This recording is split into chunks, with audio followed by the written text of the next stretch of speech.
Hi everyone, it's Jake and Lexi Wyer here in Wilmington, North Carolina with Blue Coast Realty, and today we want to talk to you a little bit about flooding and flood zones here. So as many of you know, this area, well, I shouldn't even say this area is prone to flooding, but certain parts of this area are. So it's kind of the downside about, living so close to the beach is we definitely have lower elevation here. I mean, we're surrounded by water here, actually. I mean, really, we've got the Cape Fear River down one side, and then we've got the Atlantic Ocean on the other, and there's creeks and all kinds of stuff all over the place. So it's kind of one of the reasons why people move here is to be close to water and to enjoy all the things that come with that. But with that comes obviously the issues of flooding. So we're going to kind of talk a little bit about kind of what you can do as far as if you want to live here, how to deal with issues of flooding, and especially how to deal with picking out your house to avoid issues of flooding. That's probably the biggest thing, I guess. So first things first, are you in a flood zone, or is the home you're looking at in a flood zone? When we are showing our clients homes, that is something that we look out for quite a bit.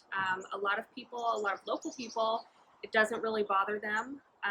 People from out of town and transplants like ourselves seem to be a little bit more worried about the flooding. So just let us know when we're showing you houses if that's going to be a problem for you. But we can tell pretty quickly whether or not it's in a flood zone, and also you can look on FEMA's website as well if you want to look for yourself or just double check. Actually, that's a really good point. I think a lot of people think they have to ask their real estate agent what areas are in flood zones. It's totally public information. You just go to FEMA.com. We're going to go ahead and show you that website here on this video, and it's really simple. You just kind of enter the address, and it'll show you kind of a really user-friendly map, exactly where the flood zone is, what kind of flood zone it is, if it's a 100-year, 25-year, how much you need to really be worried about that. The other thing to think about too is even if your house is in a flood zone, if it's built to a certain elevation, which what's called an elevation cert, it's basically how high your house sits. So what Jake means by that is you can have somebody come out and tell you exactly how high your house sits, and that's called the elevation certificate. Right. So even if you're not sitting real high as far as the topography goes, a lot of homes you'll see here near the beach are actually on stilts, and that's the reason, because all of a sudden if you put it on 12-foot stilts, your elevation goes up 12 foot and you're kind of out of harm's way. So something to be aware of when you're buying a house. If you want to eat next to the water, most of the newer construction here is done at the correct elevations, and that does change. FEMA changes their maps all the time. It just changed last year. Yep, that's a very good point. Flood zones do change. So actually when we look and when we go on the FEMA website, it'll just kind of drop a pin where the house is, and then you can see how close it is to the flood zone. So if you're right there on the edge, then there's a good chance that you might end up in a flood zone at some point. And I think the last thing to bring up is flood insurance. Right, so a lot of people don't know this. Even if you're not in a flood zone, we always recommend getting flood insurance. And people always say, oh my gosh, I didn't even know that was available to me because I'm not in a flood zone.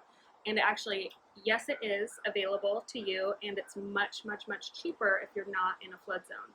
So if you have an existing policy and then you do end up in a flood zone at a later time, your policy will not change.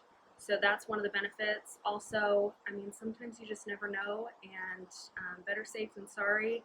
So if you do get one of those policies, typically they are very, very, very inexpensive. So it's just worth to have just in case.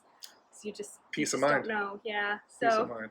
So those are the kind of what we want to discuss, and reach out to us if you guys are thinking about making this move here. We have an extensive network of professionals, including some really great insurance people you could talk to over the phone. They can help you out with the flood insurance policies and probably get you the best deal on that as well. So hope that's helpful. I hope that kind of sheds a little bit of light on some of the issues here as far as flooding is concerned. And if you got any questions, reach out to us directly, Jake and Lexi at Blue Coast Realty. I think that's all we got for today, right? That's all we have. Thanks so much, you guys. Talk Thank to you you so soon. much.